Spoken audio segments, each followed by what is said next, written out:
തലചായ്ക്കാൻ കാത്തിരുന്നതാണു ഞാൻ.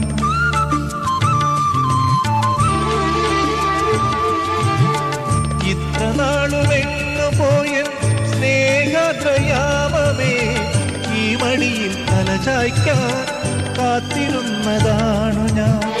കൈത്തലങ്ങളിൽ സാന്ത്വനവും തേടുവാൻ കൈക്കുഞ്ഞിൻ കനവോടെ കാത്തിരുന്നു ഞാൻ.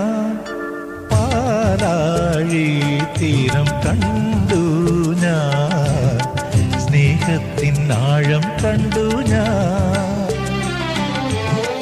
പൂച്ചെണ്ടിനു കൈ നീട്ടി പൂക്കാലം വരവേറ്റു, ഒരു സ്വർഗാരാമം